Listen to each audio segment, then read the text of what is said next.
मङ्गलं भगवान् वीरो मङ्गलं गौतमो गणी मङ्गलं कुन्दकुन्दाद्यो जैनधर्मोऽस्तु मङ्गलम् सर्वमङ्गलमाङ्गल्यं सर्वकल्याणकारकं प्रधानं सर्वधर्माणां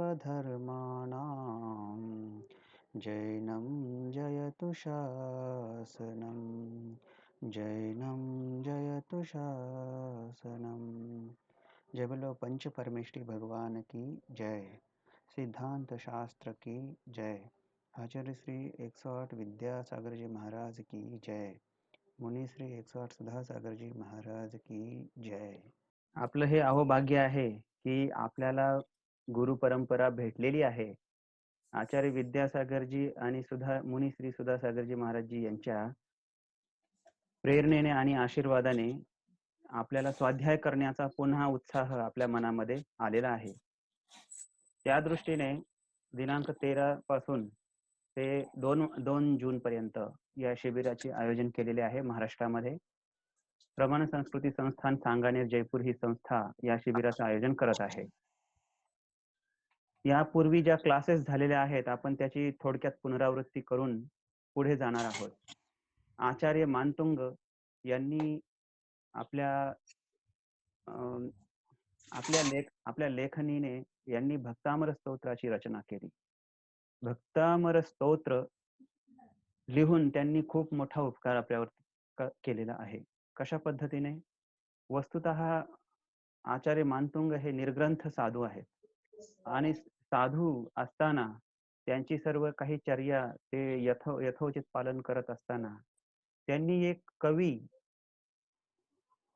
महाकवी होण्याची एक भूमिका पार पाडली आणि त्यांनी असे स्तोत्र लिहून ठेवले। जर त्यावेळेस आचार्य मानतुंग यांनी फक्त स्मरण मात्र केलं असतं आणि ते लेखणीमध्ये आणलं नसतं तर आपल्यावरती असा उपकार पुन्हा झाला नसता। तर अशा पद्धतीने ही खूप मोठी आपल्याकरिता म्हणजे संधी दिलेली आहे की पूर्वीच्या आचार्यांनी त्यांनी काव्य महाकाव्य लिहिली आणि ते वाचून आपण आज आनंदित आणि अथवा धर्मध्यानामध्ये निरंतर निमग्न होत आहेत। भक्तामर स्तोत्र हे एक काव्य। स्तोत्र म्हणजे काय हे आपण पूर्वी पाहूया। या भक्तामर आणि स्तोत्र हे 2 शब्द आहेत। या 2 शब्दांमध्ये अगोदर भक्तामर काय आहे, स्तोत्र काय आहे हे सर्वात अगोदर पाहूया। स्तोत्र म्हणजे काय असतं? स्तोत्र हे स्तोत्र हा शब्द संस्कृत मधला शब्द आहे। स्तूयते अनेन इति स्तोत्रम, म्हणजे ज्याने गुणस्तवन केलं जातं, ज्या माध्यमाने आपण गुणांचं स्तवन करतो अथवा ज्यात गुणस्तवन केलेलं असतं त्याला आपण स्तोत्र असं म्हणतो। ईश्वराची गुणस्तुती होऊ शकते, आपल्या आराध्य देवताची गुणस्तुती होऊ शकते, त्याला आपण स्तोत्र म्हणतो। स्तोत्र ही म्हणजे एक कशाची शाखा आहे? तर ही काव्याची एक शाखा आहे। काव्याचा हा एक भेद आहे। काव्य काय असतं हे आपल्याला माहिती पाहिजे। कदाचित सर्वांना माहिती असेल, अधिक लोकांना माहिती असेल। काव्य म्हणजे कवीने लिहिलेलं अथवा लिहून ठेवलेली त्याच्या मनातील भावना अथवा त्याच्या मनातील अभिव्यक्ती जी आहे ती लिहून ठेवलेली असते, त्याला आपण काव्य असं म्हणतो। काव्याने काय होतं? काव्याने आपला उपकार कसा होतो? आपण जेव्हा काव्य वाचतो, कारण कवीने त्या काव्यामध्ये सर्व प्रकारच्या भावनांना गुंफलेलं असतं आणि त्या लिपिबद्ध केलेल्या असतात। जेव्हा ती लिपिबद्ध भावना आपण वाचतो तेव्हा आपल्याला तसाच आनंद होतो जसा त्या कवीच्या मनामध्ये होता, जसा त्या आचार्य मानतुंगांच्या मनामध्ये होता। जसं आचार्य मानतुंग एक परम आनंद अनुभवत होते तेव्हा जेव्हा ते भक्तामर स्तोत्र लिहित होते, जेव्हा ते 48 कुलुपांमध्ये बंदिस्त होते, तर अशा त्यांच्या त्या परमानंदाला आपण इथे बसून सुद्धा सहज अनुभवू शकतो जर आपण या स्तोत्राचं अध्ययन मन, वचन आणि काय या तीनही योगांपूर्वक केलं तर नक्कीच आपल्याला तसा आनंद प्राप्त होऊ शकतो. संस्कृतातील हे जे भक्तामर स्तोत्र आहे, हे एकमात्र स्तोत्र आहे का? याच्यापूर्वी काही स्तोत्र लिहिलेले आहेत का? हे एक वेळेस आपल्याला पाहणं गरजेचं आहे. यापूर्वीची जी आपली स्तोत्र काव्य परंपरा आहे, ती कशी आहे? अनेक जैन आचार्यांनी पूर्वी काव्य लिहिलेले आहेत आणि त्या काव्यांद्वारे जिनस्तुती आणि आराध्य देवतांची स्तुती केलेली आहे.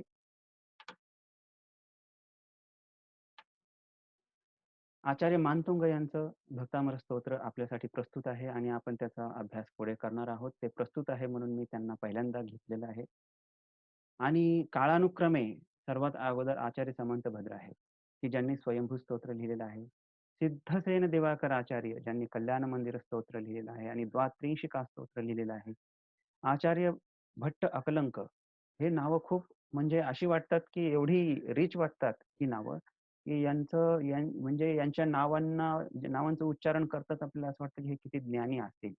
आचार्य भट्ट अकलंक यांनी अकलंक स्तोत्र लिहिलेलं आहे. बप्प भट्टी यांनी सरस्वती स्तोत्र आणि जिन चतुर्विंशती जिनस्तुती स्तोत्र लिहिलेले आहे. वादिराज सूर्य यांनी ज्ञानलोचन स्तोत्र, तसंच श्वेतांबर आचार्य हेमचंद्र यांनी 3 स्तोत्र लिहिली. वीतराग स्तोत्र, महादेव स्तोत्र आणि महावीर चरित्र स्तोत्र. जिनप्रभू सूरी यांचं चतुर्विंशती जिनस्तोत्रम, त्याचा दुसरा शब्द चतुर्विंशती जिनस्तुती असा पण आहे. सर्वात विशिष्ट स्तोत्रकाव्य म्हणजे यांचं आहे, देवनंदी पूज्यपाद यांचं. यांनी जेवढ्याही भक्ती लिहिलेल्या आहेत, त्या सर्व भक्ती स्तुती स्वरूपात आहेत आणि स्तुती स्वरूपात असल्याने यांना आपण स्तोत्र काव्य म्हणून ओळखतो. कदाचित तुम्ही जेव्हा तुम्हाला वेळ भेटेल, तेव्हा या या स्तोत्र काव्यांना एकदा पहा, की स्तोत्र काव्य कसे लिहिले जातात आणि त्यांना थोडक्यात आता जसंच तुम्ही भक्तामर स्तोत्र शिकाल. भक्तामर स्तोत्रची 48 पद्य जसेच तुम्ही शिकाल, तुम्हाला एक अभ्यास होईल. म्हणजे तुम्हाला एक प्रॅक्टिस होईल, की कसे स्तोत्रांचे अर्थ काढायचे आणि स्तोत्रांच्या अर्थातून आपण कसं म्हणजे आपल्या आराध्य देवतेशी आपण कसं एकनिष्ठ व्हायचं. आपली आराध्य देवता आहे पंचपरमेष्ठी. पंचपरमेष्ठीपैकी अरिहंत परमेष्ठी इथे प्रस्तुत आहे म्हणजे ती प्रासंगिक आहे. म्हणून आचार्य मानतुंग यांनी या भक्तामर स्तोत्रामध्ये आचार्य म्हणजे अरिहंत परमेष्ठीला समशरणामध्ये यथास्थिती विराजित आहेत असं पाहून त्यांच्याशी ते आपला संवाद करत आहेत.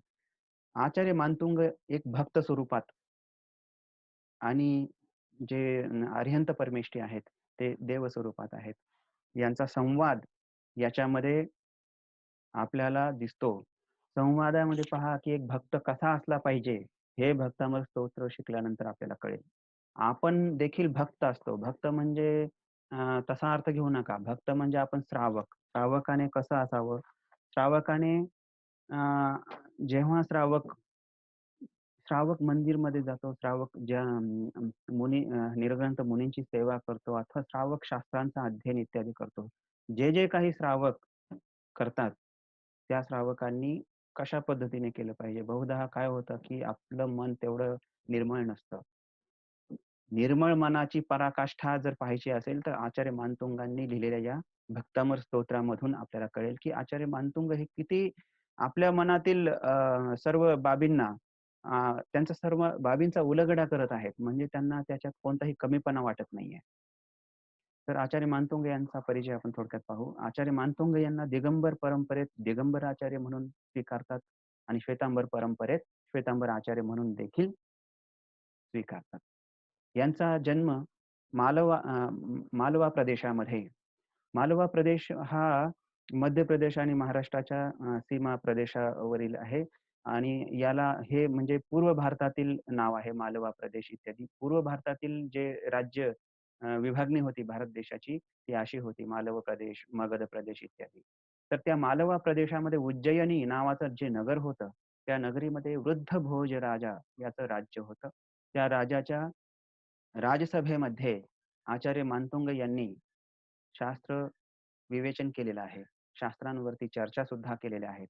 यावरून शिवाय संस्कृत कवी बाणभट्ट, प्रसिद्ध कवी आहे बाणभट्ट आणि मयूर. या दोघांसोबत सुद्धा आचार्य मानतोंगे यांनी चर्चा केलेल्या आहेत. आणि यावरून असं कळतं, की जेव्हा आचार्य मानतोंगे या राजाच्या सभेमध्ये होते, हे कशावरून कळतं? भक्तामृत स्तोत्राच्या टीका ग्रंथांवरून आपल्याला कळतं. आणि अ, यामुळे आपण एक निष्कर्ष काढू शकतो, की आचार्य मानतुंग हे या राजाच्या काळामध्ये असावेत. या राजाचा काळ जो आहे तो 7वं शतक आहे. तर म्हणजे इसवी सन 7व्या शतकामध्ये आचार्य मानतुंग मालवा प्रदेशामध्ये होऊन गेले. यांचा दिगंबर आणि श्वेतांबर या दोनही परंपरा मध्ये समान स्थान आहे. आणि हे एक आचार्य हा विवादाचा विषय नाहीये. ज्यांची श्रद्धा आहे त्यांनी मानतुंगाचार्यांना स्वीकारलेलं आहे. म्हणजे असं म्हणू नये, की जर श्वेतांबरांनी म्हटलं तर ते खरं आहे का खोटं आहे? असं अगदी म्हणजे त्याला आपण अगदी धारेवरती धरण्याचा विषय नाहीये. तर आपण असं समजून घेऊया, की ते दिगंबर आचार्य आहेत. त्यांना भक्तिवशात अन्य संप्रदायांनी श्वेतांबर संप्रदायच नव्हे, तर जैनेतर संप्रदाय सुद्धा आचार्य मानतुंगांना तेवढंच महत्त्वाचं स्थान देतो. कारण त्यांच्या या स्तोत्र लेखन पद्धतीमध्ये एक वैशिष्ट्य आहे. स्तोत्र लेखनाच्या पद्धतीमध्ये संस्कृतमध्ये संस्कृतची सरळ शब्दावली त्यांनी वापरलेली आहे आणि भाव जो आहे तो सहजतया स्पष्ट होणारा आहे. वाचक जेव्हाच ह्या स्तोत्राचं वाचन करताच त्यांच्या मनामध्ये तसे भाव निर्माण होण्यास आरंभ होतात. त्यांच्यामध्ये तशी भक्ती निर्माण होण्यासाठी आरंभ होत असते. म्हणून भक्तामृत स्तोत्र हे फक्त जैन समाजातच नव्हे, तर जैनेतर समाजामध्ये सुद्धा याचं खूप महत्त्वाचं आणि आदराचं स्थान आहे. आज भक्तामृत स्तोत्राविषयीची काही वैशिष्ट्ये पाहूया. भक्तामृत स्तोत्र हे याचं नाव असं का पडलं? कारण भक्तामर स्तोत्राची सुरुवात भक्तामर या शब्दाने झालेली आहे. बहुधा स्तोत्रांची नावं अशीच पडलेली आहेत. जसं की कल्याण मंदिर स्तोत्र आहे. कल्याण इत्यादी शब्दापासून त्याची सुरुवात झालेली आहे. मग कल्याण मंदिर इत्यादी कल्याण मंदिर स्तोत्र असं नाव पडलेलं आहे. याच्यामध्ये विषय काय आहे हे आपणास माहिती आहे. अरिहंत परमेष्ठी, आदिनाथ भगवंत, प्रथम जिनेंद्र आदिनाथ भगवंतांचं हुबेहूब वर्णन केलेलं आहे. आणि त्यामुळे वर्णन केलेलं आहे आणि भक्तिरस इथे ओतप्रोत आहे. पहा, भक्तिरस काय असतो? तुम्हाला माहिती आहे, आंब्याचा रस माहिती असेल, आणखी उसाचा रस माहिती असेल. हे सगळे रस आपले सांसारिक जीवनामधले रस आहेत. म्हणजे षड्रस असतात आपल्या जेवणामध्ये. आम्ल, पित्त इत्यादी 6 रस असतात. या 6 रस आपल्या दैनंदिन जीवनामध्ये असतात. परंतु जगामध्ये, काव्य जगतामध्ये नवरस नवरस काव्यामध्ये असले पाहिजेत. ते रस असतील तरच जसं जेवण आपल्याला षड्रसाने परिपूर्ण असेल तर चांगलं वाटतं. तसंच काव्य देखील जर रसाने ओतप्रोत असेल, तरच ते काव्य आपल्याला आनंद प्रदान करणारं असतं. हे देखील स्तोत्र काव्य आहे आणि काव्य असल्याने याच्यामध्ये रस हा ओतप्रोत आहे.